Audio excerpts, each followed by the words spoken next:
My name is Derek Mayo. I live in Houston, Texas. I've lived here pretty much all my life.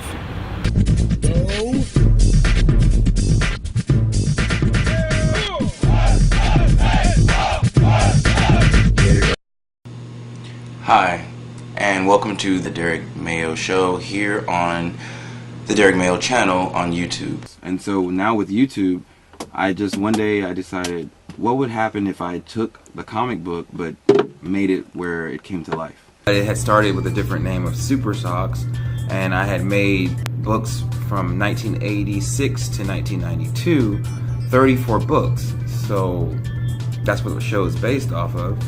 And I had to decide on figure out how to bring everything together. The music, just the response has been great, just with the music, with the art, with your channel, with my channel, with just everything. It's nice when artists come together and it just works, and it's beautiful. In 2005, I ended up on the front cover of Houston's Outsmart magazine, and my first song was a song called Feel It. Now the new album that I'm working on, which is a follow-up to Dayglow Nightlight, will have this new version. Is Nightlife 3000. 10 years ago, when I recorded the original Nightlife in 2007, it was an ode to romancing the night. Now, 2017, I'm recording Nightlife 3000.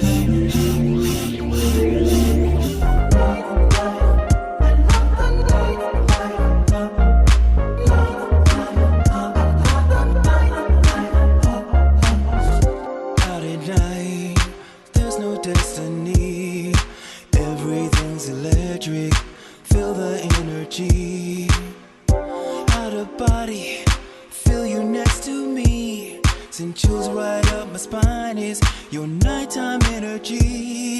Gotta get up, gotta get up, gotta get up, gotta get up, gotta get up, gotta get up, gotta get up, gotta get up. So now I'm able to bring music and the cartooning and my books. I'm able to put those out. There's a cartoon that I created, a comic book cartoon series I created and made it into a web series online on YouTube. Nice. It's paper puppetry, editing, and animation mixed together, and I do all that. What a lot of people don't realize is that each individual puppet has to be made. For example, the side view or the back view, I have to make each puppet so I can create different angles in the scene. Even other parts like the back of the shoes or eyes or eyebrows or the mouth. I wanted to bring my comic book to life, but I knew I didn't have the money like a big studio. I was like, how am I going to make it? I remember seeing the old 60s cartoons like the Hulk and Submariner, and it looked like someone just took the pages of the comic book and turned it slightly, and you could see the mouths moving barely, and there was like very minimal action. So that's really how I did it. High drama. When the bad guys try to harm you, save that drama for your mama. High drama. My show, there's a lot of violence, there's eroticism, there's no label on it to me. There's like, you can't really say, is it a comedy, is it a drama, is it horror, whatever, it's everything mixed together.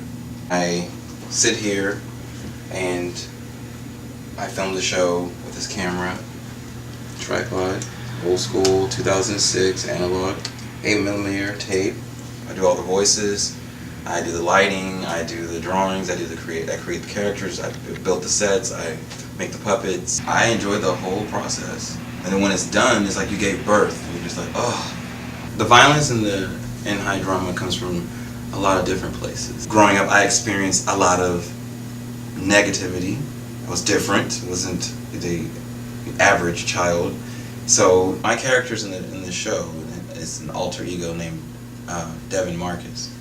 And that character is going to go through a lot of things that I go through, like the dating situation, relationships. 2 months ago, I found out that I had cancer. It's called sarcoma, which is in my muscle. Devin, I know we hardly know each other and we just met, and I don't mean to pry, but when Irma was talking about you having an MRI, is this something serious? I honestly don't know yet, Daniel. I mean, I just found a knot on my inner thigh when I was in the gym. all the other doctors I've been to seem to think that I'm gonna be okay.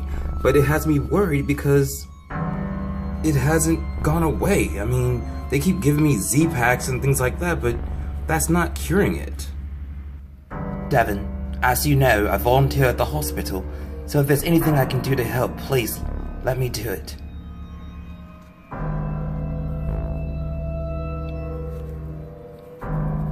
Keep it down, guys! I don't know why I'm laughing so much. Yesterday I was crying. I couldn't even stop crying. I've already lost my hair, like my facial hair. This is definitely not easy, and for anybody that has to go through this or has family that has to go through this, I think you kind of understand what he's been dealing with. Not being able to dance. You know, I love to dance.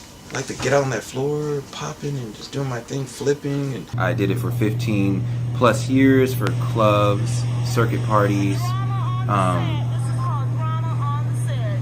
I did a lot of circuit parties. I did a lot of clubs. In fact, this performance I did was with my late, awesome ex who just passed away a couple of months ago. We performed at this circuit party. It was huge. It was in the airport hangar. I didn't even know it was going to be that big whenever I took on the job of doing the choreography and actually performing in it. I can't explain what it feels like. It's horrible. I don't think people who are not going through it know what exactly you go through, but it's really rough. Before any of this happened, I was talking about friendship and stuff, and that sometimes we go on journeys by ourselves and whatever.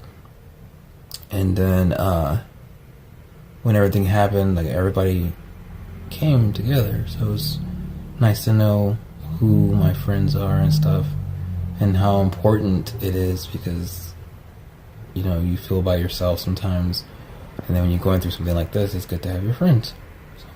My doctor told me that I'm going to be in and out of the hospital for the rest of my life on chemo. She said I only had like a year, maybe 2 to live. So now I am a 5-year survivor, and I'm very happy to celebrate that. And we are so proud of him for how hard he's fighting this. Love you, Derek. Yay, Alex. I love you. I love you too. Here. I love you, and we all love you, Derek, and we wish for the best for you. And we're always in your corner. Sometimes you do need people to help you out, and it's okay to ask for help. I'm very grateful to be still alive and to be here, and blessed to have the friends that I do have in my life.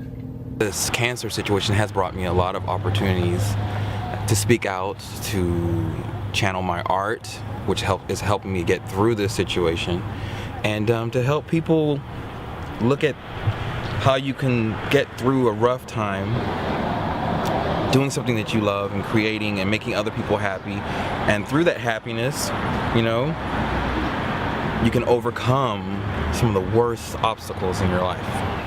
Like Madonna says, guess I'll die another day. It's not my time to go. I'd rather die like Yoda.